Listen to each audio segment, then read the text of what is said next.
The following presentation, The Iron Silk Road in North Korea, Is There Any Chance to Move Forward?, was held by Dr. Bernhard Seliger. On the conference, Korea, the Iron Silk Road and the Belt and Road Initiative, Soft Power and Hard Power Approaches. The conference discusses an urgent and deep processing topic. How can middle powers like South Korea and Germany benefit from closer economic and political linkages across the Eurasian landmass, in particular the Belt and Road Initiative, dominated by China? Should they rather jump on the bandwagon, or should they follow distinct own initiatives, either in their region or interregionally? I want to talk now, so to bring this discussion we had on North Korea, for which I'm very grateful, because it really brought already some of the basics into play on the North Korean political economy. And I want to apply that now to our question of the Iron Silk Road or the Belt and Road. And it's very important to see that North Korea is on the one hand an object of discussions. Actually, I'm not a full-time representative of North Korea, but for Korea. And I'm very happy for that, because that allows me to be in Seoul. And if you were here in Seoul, you have a lot of discussions on Iron Silk Road, Belt and Road, and the question how North Korea fit in. So there, North Korea is an object of research. And clearly, North Korea is also a subject of the discussions. They shape their own political economy and even take, in a limited way, part in international debates on that question. Though I also should say, like the visits to North Korea, all the activities of North Korea regarding the Belt and Road and other integration projects stopped with COVID-19. So they are now really in a kind of hibernation, and they probably won't wake up this year at all. There will be probably trade from this month in a very limited way. We saw it already a little bit last month. But people-to-people exchange will maybe happen next year, or maybe even the year after, when we are unhappy, depending on how the COVID situation develops there. I will switch to that. So I want first to look at the BRI and how the Korean Peninsula fits in, or if the Korean Peninsula fits in at all, then talk about North Korea, how it is seen in South Korea, how it could participate, and then look at North Korea's own economic policies and what role China plays for them. So if we look at the Belt and Road Initiative, the first important thing is to see when it started, it did not include the Korean Peninsula. And here you see, for example, a presentation by a quite authoritative source, if you went so, a UN source from UNESCAP 2019, which clearly circumvents the Korean Peninsula. So you have here these 6 BRI corridors, and Korea does not play a role of that. And that is also seen in a similar picture which we have here. This is OECD research unit on the land belt and the maritime road. And again, Korea, neither South nor North Korea, play really important role here. And it is very clear, every country sees potential linkages between Europe and Asia, mainly from its own national point of view. So you have the Chinese view, which you see here on the left hand, where China is like a kind of spider in a network of relations everywhere, which includes the Korean Peninsula, but where really the Korean Peninsula is not part of this network. And then you have the Trans-Siberian Railway. Don't know if you can see it. I have here the number of okay, I hope you can see that. That here also in the Russian view, again, the road starts in Vladivostok, and maybe Vladivostok is the point where you can upload goods from the Korean Peninsula, but the Korean Peninsula itself is not included here. Now, the dream of a closer Eurasian connection, a land-based connection, is very old. which is related, first of all, to the difference in length between the maritime and the train or highway connection. However, we should see that for the time being, and there's no reason to believe that this changes anytime soon, land-based transport is largely not competitive because we have too many borders there, problems with customs, technical incompatibilities, travel through difficult and sometimes dangerous terrain where you have weather events, like you have to go across through deserts or through very cold areas. You have political events, so you have in some places political instability. On the other hand, we just saw in the last few weeks that one ship is enough if it's driven by a not very competent captain to I think to uphold 10% or more of the world maritime trade. That was this ship which was stuck in the Suez Canal. So there is a necessity maybe to think about alternatives. And then we have specifically for South Korea the problem that if it wants to participate in any land-based endeavor, that it has to traverse North Korea. So we have somehow to get North Korea in the boat. And that is why in South Korea there's this very strong objective to have North Korea included, though it's sometimes also the other way around, that it is said in North Korea we want to include them in an international network, but the primary objective might be a domestic political one, to say we want to restart negotiations with North Korea. So as I said, hypothetically, we have trains which are much faster than ships. So we have this train route from Shanghai, for example, calculated as 19 days compared to 30 days per ship. But still, this route is not yet very competitive. Also, various connections have been proposed, different ones, for example, the Asian Highway #1. And I'm always smiling at myself when I go around Korea in one of the very beautiful Korean motorways, and I see these signs: Asian Highway, Japan, Korea, China, India, Turkey. Because if you would try to really drive that highway, you would be stopped very, very soon, namely at the border to North Korea. So it's the signs are everywhere there, and it's a political manifestation. Maybe that's an important goal for North Korea, for South Korea, but that's all. You have also then the idea of this Iron Silk Road or the inter-Korean railroad connections.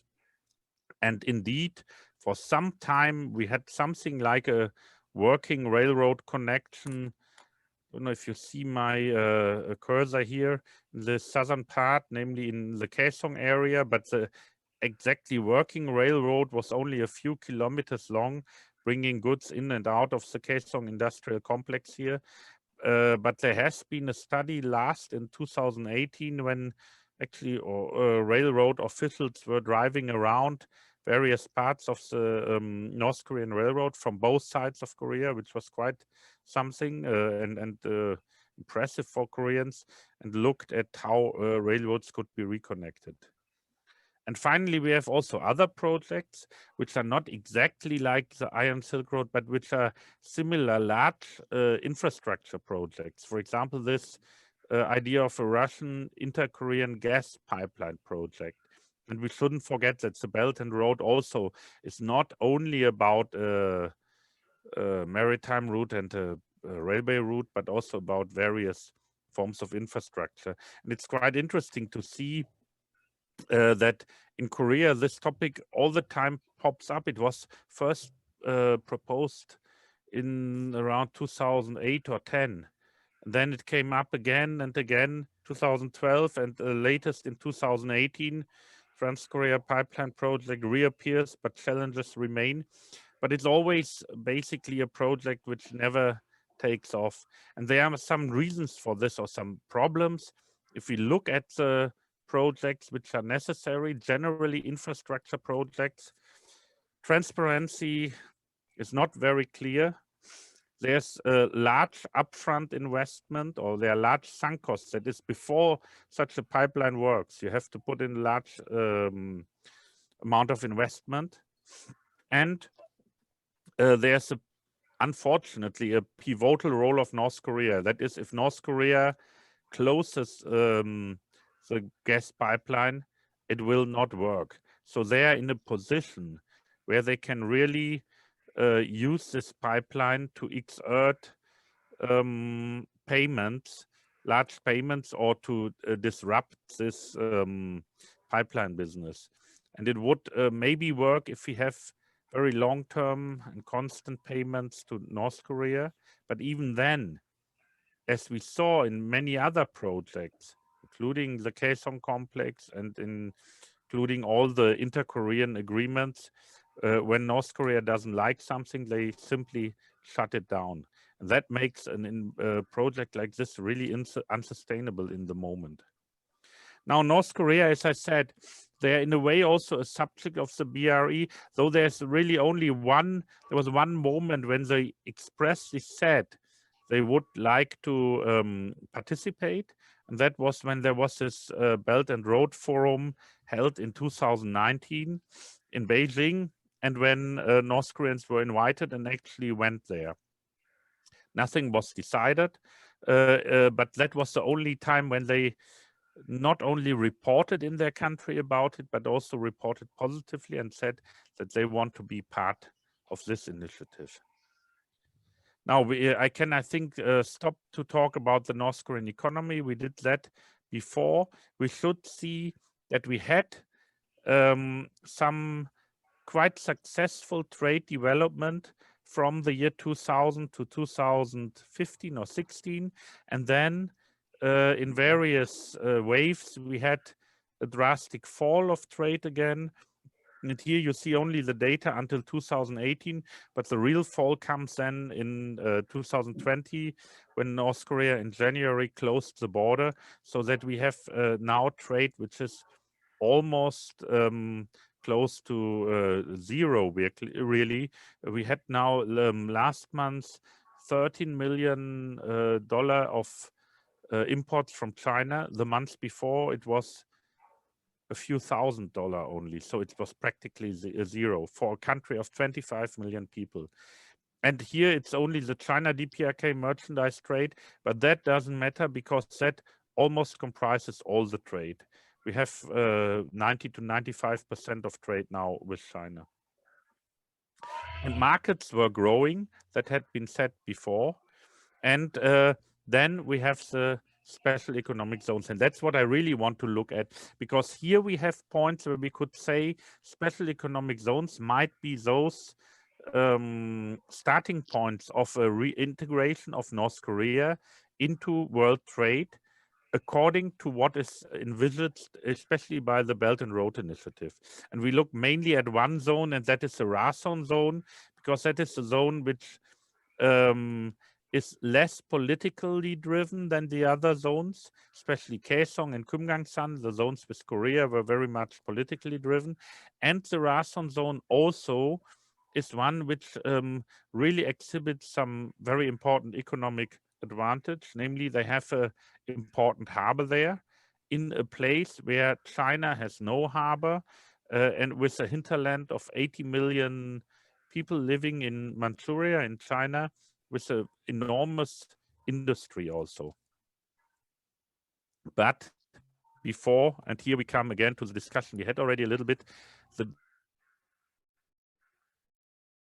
special economic zones, famously Shenzhen, which were hotbeds of economic reform. And we had here in the zone a free labor market. We had prices liberalized very, very fast, so that in the zones in 5 to 10 years, 90% of prices were liberalized. We had important infrastructure development, and not only industrial infrastructure, but also agriculture, trade, financial sector, service industry, etc. And we had their small-scale market reform experiments. All of this, the SEZ in Korea are not, in North Korea are not. So, and even then we should see, with all these advantages, China's experiment with the market was successful after quite some time, though the zone started soon to become something like a hotbed of labor-intensive industries. The success in technology transfer came rather late, after 10 to 15 years, basically only with the mid-1990s, when they were really very successful. And North Korea, on the other hand, had in particular export processing zone for South Korea, that was Kaesong. And there the investment was government guaranteed and political, not economic, in South Korea. And the other zones had no clear direction. So we didn't see any form, neither of a boom in labor-intensive industries, nor of what the North Koreans wanted, maybe a boom in high-tech industries.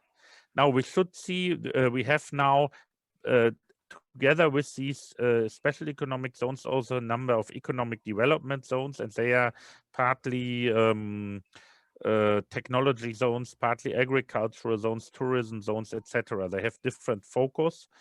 And what is interesting is that to support these industries, we had quite impressive legal changes. And you see here a number of laws which have been changed, from the Customs Act to the Foreign Arbitration Act, Trade Act, Copyright and Trademark Act, Environmental Protection, specific regulations on labor, development and business establishment in the special zones, and a number of regulations for Rason. But this is only paper. These are only regulations. If we look at the implementation, we find that crucial preconditions are lacking. For example, free and cheap communication. Now, if you go, for example, to Rason, it will be said, yeah, you can communicate, but you cannot communicate neither cheaply, that is, internet connection is extremely expensive, up to $1,000 a month. And especially, it's not free. You cannot say, I can phone my factory manager whenever I want, but it's politically controlled. So the same is with access. Naturally, if you would invest in a company in North Korea in a special zone, you can access it, but there's no free access. You cannot drive over from China whenever you want. There's no rule of law, and there's many examples. For example, the telecom company, or the Musan mine, which is a large iron ore mine, where you see that the track record shows that property laws are not really maintained. There's no safe financial system. That's especially related also to sanctions. And there's also not political safety. Plus, we have a problem of infrastructure. Now, so in that sense, we can really expect not too much from the economic development zones. And I want to go on a little bit more to look in Rason special zone, because I see here really the biggest advantage Korea has, and that's this harbor, which you see here with these 3 piers, and one of them, the latest one, which you see here full of coal, is governed by the Russians, and it's basically an exterritorial area now, which is ruled by one Russian company, Raskontrans, and the other 2 piers are Korean. But this harbor is really a advantage which they have. And we have limited benefits, let's say, for logistics, also for certain production and for seafood. And we have a certain degree of preparedness. North Korea prepared investment brochures, which are rather good for North Korea. They have guides on various services and taxes, etc., in their zones. So here they are most prepared from all the zones. And also they have a trade fair, which they held now for 9 times, and which gives some peek into, let's say, the especially Chinese involvement in the region. And it's also a unique experience for the people being there to experience the world, which is also not unimportant. So it also has this impact on the people living there, actually. Now, this was a short overview over special economic zones. The problem is now that these zones, like the rest of North Korea, are not like the Chinese special economic zone, seen really as hotbeds of reform, but they are seen with the same mistrust, or the markets there are seen with the same mistrust, which we have for markets in the rest of North Korea. And so we have a quite interesting situation. If you look at Rason, for example, we have the difficulty of foreigners to enter. We have still all the controls which we have in the rest of North Korea. It's not easier, really, not much easier to go to Rason. Though formally you don't need a visa, you can only go there by invitation. And if you have a business partner, that is a North Korean state organization as a rule. So it's not much easier. And at the same time, this zone is also completely cut off from the rest of North Korea by another fence. And for example, for our partners, we work mainly with the Ministry of Environment. It's not possible easily to travel to Rason because North Korea doesn't want other North Koreans which are not living in the zone to be affected by the changes which you can see in the zone.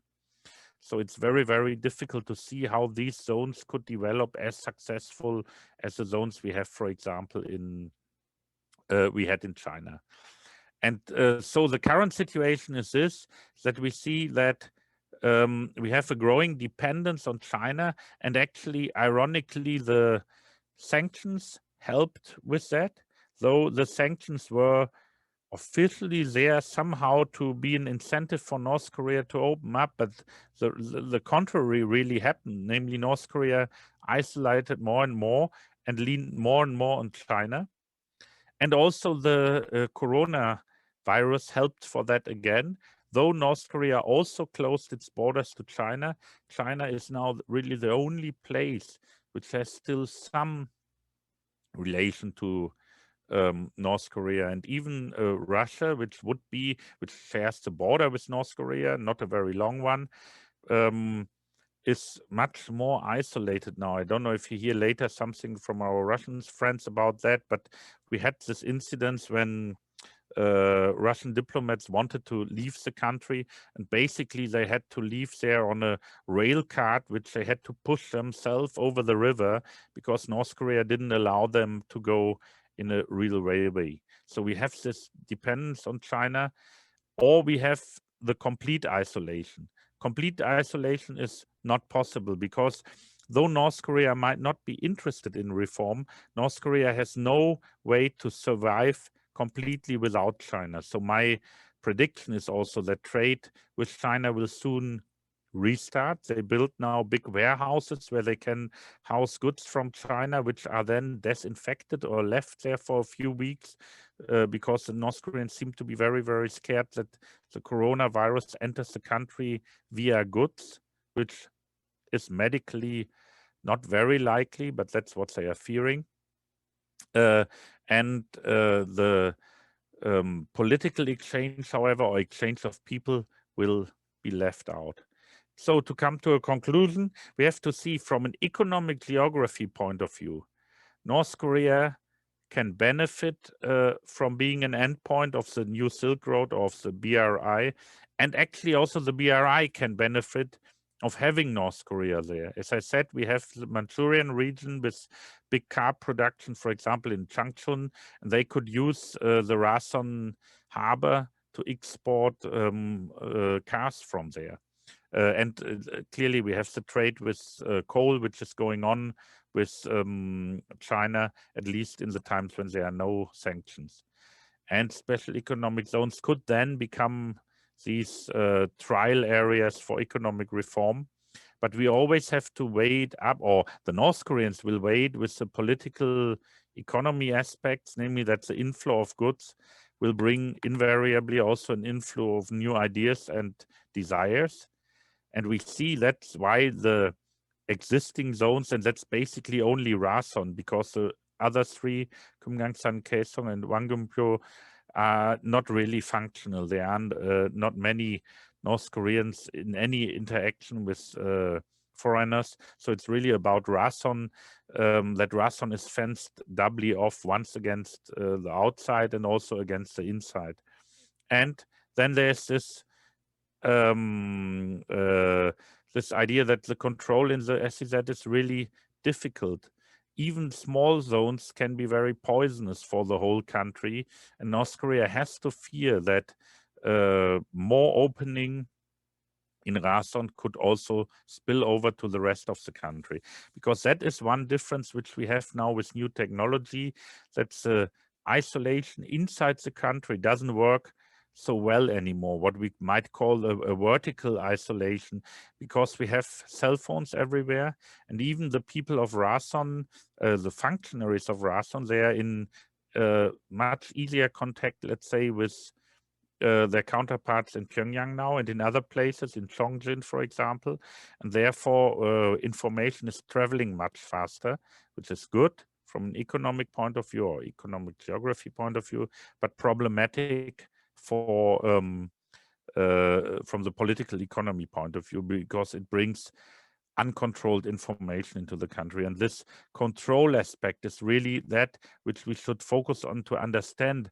why, despite the economic benefits, North Korea might not be willing to open up and to participate, for example, in the BRI or any form of Iron Silk Road. And with that, I will leave it for the discussion now.